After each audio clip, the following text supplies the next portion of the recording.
It has been an incredible end of the year for video games, with Path of Exile 2 at the forefront of that. Over 1 million redemptions for early access before it even went live, tons of players on Steam, and probably a ton on their launcher as well. It's been a success, with mostly very positive feedback. I myself put 50 hours into the game. I have work in other games as well, as I don't have infinite time, and I emerged from Exile to tell you a lot of stuff about the game. To start off, I want to talk about why I think it's really good and what I think it's doing very well. Some of the more interesting things that makes me believe that PoE 2 is really indicating what the future for ARPGs is. I'm aware there's some memes going on and calling the game the first Exile-like game, but there is some truth to the fact that the game does things very differently that maybe you don't notice right when you start or just from watching gameplay. After that, I want to talk about the current state of the game, because there's some stuff here that I really don't like, despite the fact that I'm really enjoying this game. I have quite a number of different issues with it. And yes, this is after a lot of hotfixes and initial patches, by the way. And then at the very end of it all, I want to talk about the value proposition of the game. If it's something that people should jump into in early access, or even if you maybe did, if you should wait a bit before playing the game and things like that. So hi, I'm Mug, and if you're new here, welcome, and if you're not new here, welcome back. There's a lot to cover. I'm really excited. I love playing good video games. Let's get into it. Now, I think that it's important to give context, because there's always going to be a lot of people who want to say, I don't know what I'm talking about, or anybody knows what they're talking about. I am not a hardcore ARPG player, but I do enjoy them a lot. I've sunk probably 400 hours into D3, around the same amount into Torchlight 2 way back in the day. I played a lot of Diablo 2 when I was younger. I put about 90 hours into Diablo 4 before I decided it just wasn't my jam. I love Grim Dawn. I played a ton of Last Epoch. And yeah, I have played a bit of PoE 1. Not as much as other people, but I have played it. It was never my cup of tea. With that out of the way, I think Path of Exile 2 delivers on something that I expected Diablo 4 to deliver, which is a very different type of ARPG. One that skews much more in the direction of something like Lost Ark than it does in the direction of something like Diablo. Now, I'm not talking about like monster mechanics or MMO mechanics, although there are quite a few of them in Path of Exile 2, especially if you allow the bosses to live long enough for them to do them. It's more about the overall pacing and the animation style and the way that combat goes through, and I think it is absolutely fantastic and something that no other ARPG comes close to touching at the moment, besides Lost Ark. What I mean by this is that playing through PoE 2 feels a lot closer to playing an action game than it does what you might traditionally associate with an ARPG, with something like Diablo 2 or 3 or 4.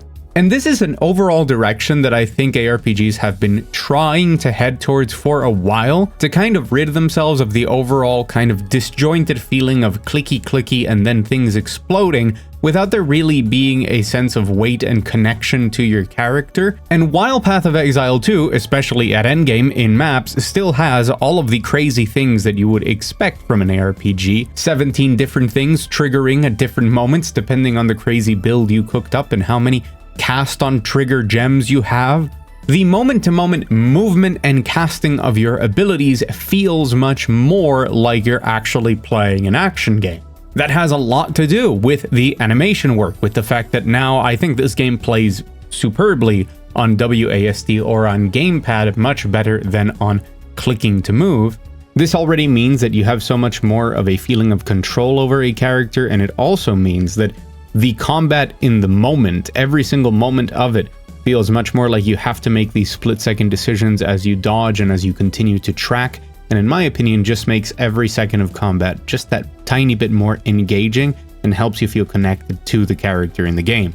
But on top of that, the amount of work that has been put into every single animation, into every single skill, every particle effect, every sound effect, just the impact, the weight, the delay behind a lot of these things makes the game feel excellent from top to bottom. And when you're designing a game where the hardcore, they're going to use some of these skills hundreds of thousands of times, you want to make sure that every single one of those, it is satisfying, and they have absolutely nailed that in a way where they've put a lot more emphasis on the physicality of it than a lot of other ARPGs have. And that becomes even more apparent depending on the classes you're playing during the campaign, where you're going to be cycling through a ton of different abilities and getting combos off and things like that, which reminded me a lot more of the feeling of combat in something like Lost Ark than it did something like Diablo 4.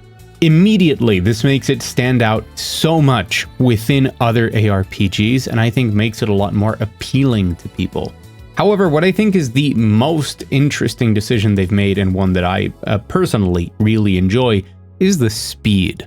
There's a lot of memes about how ARPGs essentially devolve into running into rooms or teleporting into them, exploding everything, and then teleporting to the next room. Kind of the deal with PoE 1, which I don't enjoy, which is that zoom playstyle. You get one, maybe two abilities that just absolutely destroy everything, then you get a mobility ability or a series of different gear that allows you to move really quickly and just like zoom. Everything explodes, you pick up the loot, and you keep playing, and it kind of just turns into a trance at some point. In this specific regard, Path of Exile 2 could not be more different from PoE 1 because it is undoubtedly the slowest ARPG you can play. I'm not talking about reaction speeds and things like that. That is still definitely something you have to do well. I'm talking about the pace of it. I'm talking about how methodical it is. Movement speed is incredibly hard to come by and also very, very valuable. Mobility skills basically don't exist, and the ones that do are basically useless. You don't use them to move around the map, you use them to escape terrible situations. The game wants you to slowly walk into rooms and then assess the situation, make a decision, and that creates an environment where things can also be very dangerous forever. Yes, even in the very late game, things are always a danger to you. And the important part about that is that this game, as much as there has been a lot of discourse surrounding if it's too hard or if it's too difficult, I think it's pretty much bang on, because I wouldn't call it hard, I would call it punishing. The distinction there being that hard means that what the game asks of you is difficult to do, where a lot of the time it's the most typical pattern recognition imaginable, specifically with bosses. Hey, they move this way, so you dodge that way. The way that it's punishing is that if you don't do the simple action that it's asking of you, you just die. And that continues into that endgame, where specifically mobs can absolutely destroy you, sometimes by no fault of your own, but we'll get to the negatives a bit later. This means that the game plan, the overall pace of everything, and the way that those slower, heftier feeling skills and abilities fit into the game overall makes a lot more sense, and it flows in a way that is logical, easy to understand for a person that just is jumping in and having a good time with it. It just has its own unique, distinct identity within the genre that falls a lot more in line with blending elements of things that people like. Yes, I know that the Dark Souls comparison is so obvious and so tired, but in this case it is apt in the sense that a lot of the boss fights here are just making sure that you have the appropriate gear level to really face them down in an amount of cycles that is logical, and that you dodge out of the way of their attacks through basic pattern recognition. That really isn't different from something like basic MMO mechanic. I think those comparisons come more from how the movement and the animation and the heft behind them feel, and the overall aesthetic. But that does make it stand out, and that incredibly punishing nature and keeping everything dangerous from start to finish means that it plays differently and in a way that I very much enjoy. The last very interesting thing that I think it does is how it manages to change all of those things into this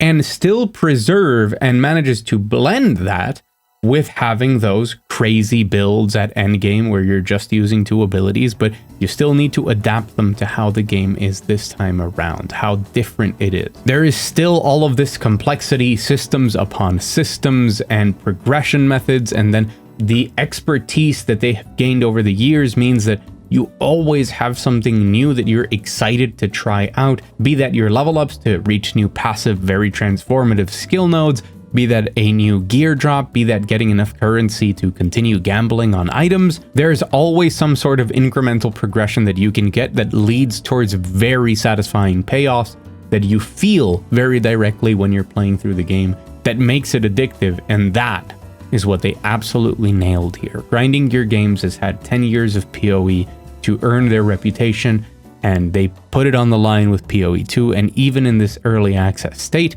I think they have nailed it.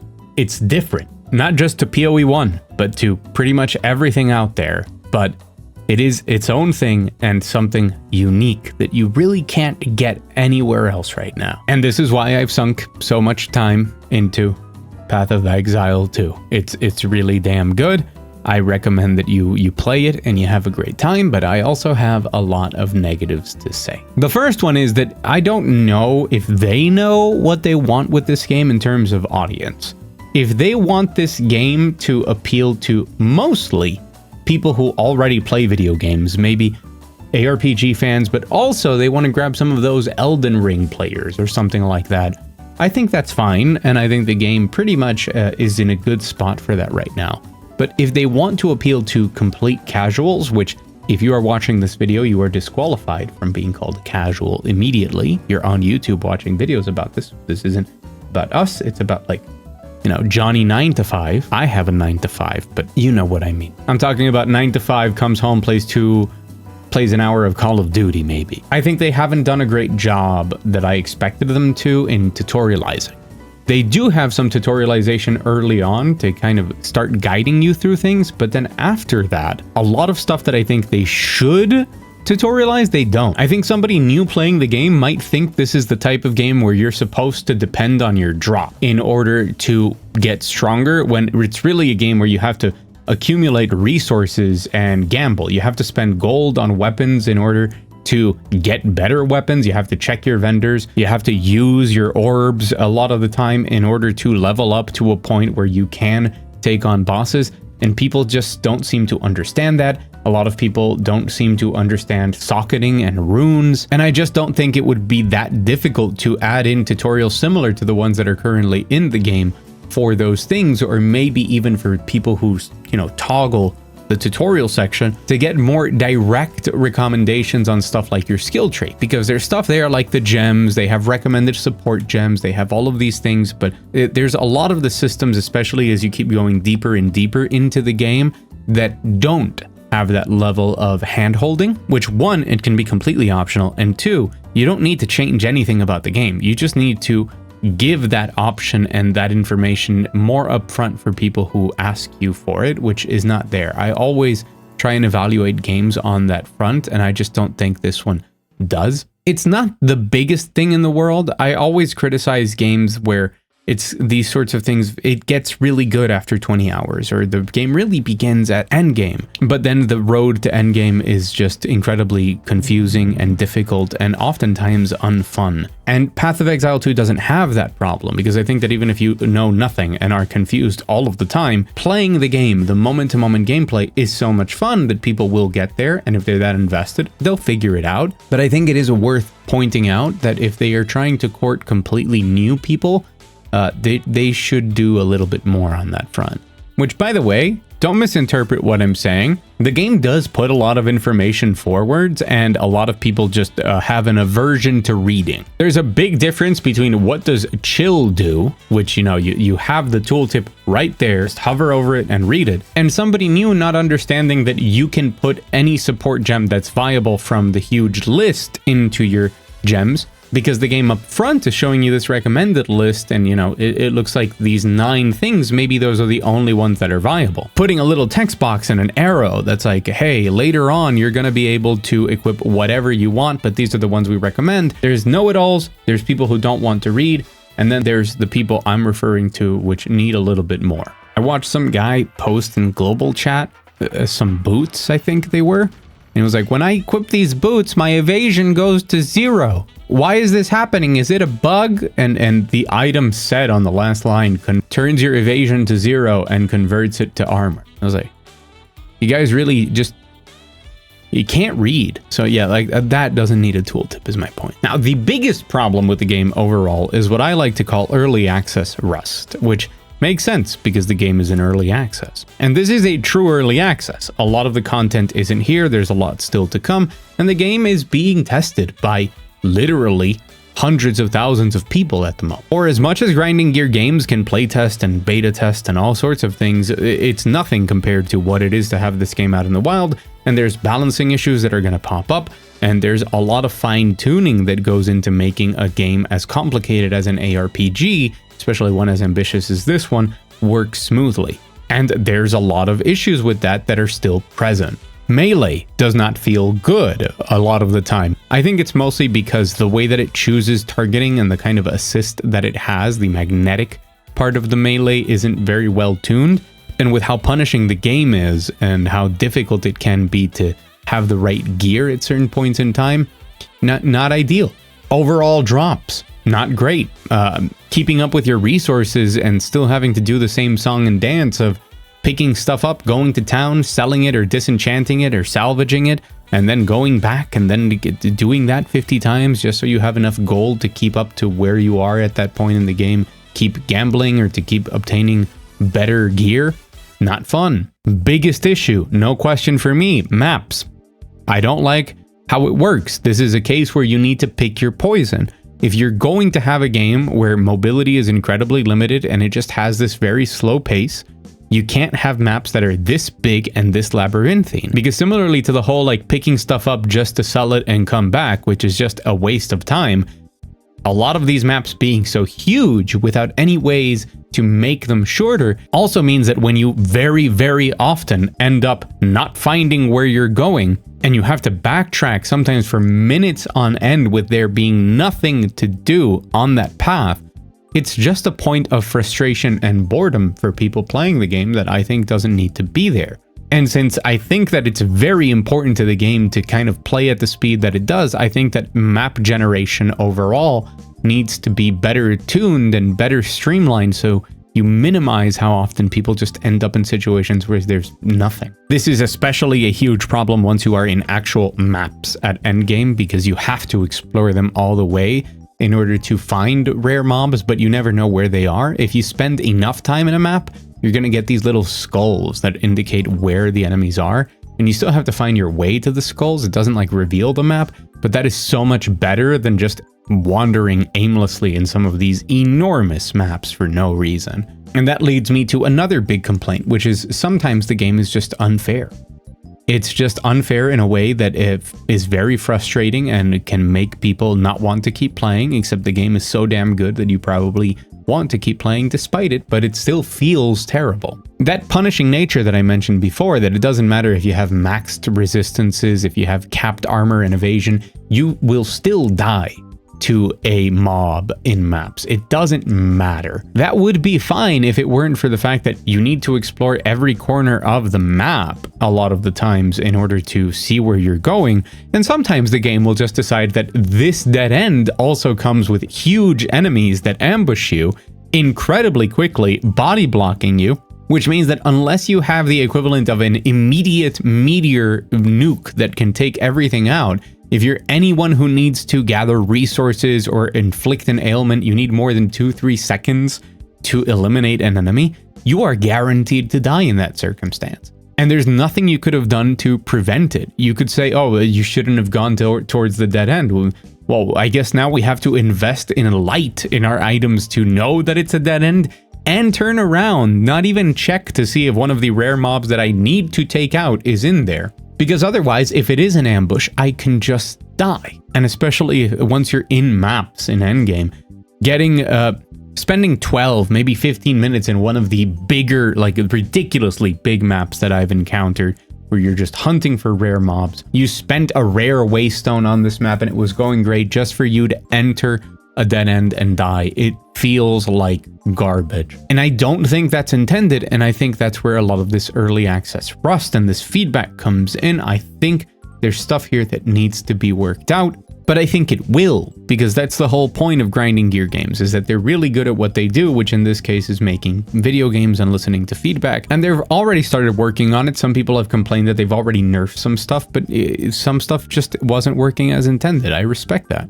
There's a long way from here to launch and the first official league of the game, and this is labeled as early access. But that doesn't mean that the points of frustration don't exist. They definitely do. So here's the end of this video, which is, should you play this game? Should you invest in the early access, or if you already did, should you continue further? And if you like ARPGs and you touch the game, you'll probably fall in love with it and play it, so you don't need me to tell you that you should. But if you're not one of those people, I actually am here to say you probably shouldn't. And it's not because I don't like the game, it's quite the opposite. It's because I love the game so much that I want to minimize the chances that some of that early access rust, some of those points of frustration that exist, turn you away from the game during your playthrough. Because I have seen a lot of people that while they are enjoying the game immensely, have had a lot of frustration. Launch day, the drop rates for a lot of stuff was just really bad, and we were all figuring stuff out. And while a lot of people, because the game is so good, kept playing it, different people have different levels of tolerance for those sorts of frustration points. If you're the sort of person that gets frustrated with those things, I don't think you should play now. I think you should wait until further patches come along in early access, or even for the full launch, where I think things will be very much polished up and ready to go. You'll have all of the content of the campaign, everything will kind of be there. At the moment, if you aren't an ARPG fan, I would say Path of Exile 2 is probably the best one to get into. It's the most approachable, it's the most unique, and it's the one that feels the most like an evolution of the genre overall. And it is approachable to new players. And if that sounds good to you, knowing that there are those pain points there, those rusty spots, I think you're going to have an absolutely great time, but you should know those things are there. You should know the game is incredibly punishing. You should know that the progression systems and the idea behind it is still not the most approachable thing in the world. This isn't a game like Last Epoch. I think I can recommend to somebody just like go in blind.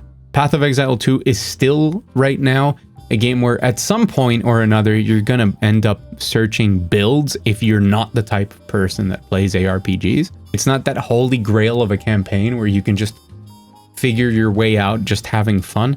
No, it requires you to make sure that you know the different ways to use your currencies and your resources in order to keep your power level up. It does ask you to make smart decisions with your skill points and with your support gems and with your loadout. And if you don't do that, it becomes very, very difficult to play because it's incredibly punishing and you're not in the state that you should be for certain encounters. And if you're aware of all of that, but you see how this game is, you see how awesome it looks, and you're like, I want to play as one of those characters. I want to go berserk shooting lightning from my lightsaber quarterstaff, or I want to shoot permanent grenades everywhere, or I want to rain ice from the sky. Jump into it, just be aware of those things there, because I think the game will only get better from here. And while it is magical to experience this sort of game right at launch where everybody's still figuring things out, I think it's going to be equally magical at 1.0. So don't feel too bad if the things I've said here kind of worry you, because that's why I say them. I say them so that you don't go in with the wrong expectations, end up bouncing off of the game, and don't enjoy something that I really, really have enjoyed this year. And speaking of enjoying, if you enjoyed this video, hit the like button. It helps out a ton. I'm serious. There's been so many games. There's so many things I have to talk about. There's a production list up here on a sticky in the corner. So there's like 5 more videos coming just this week.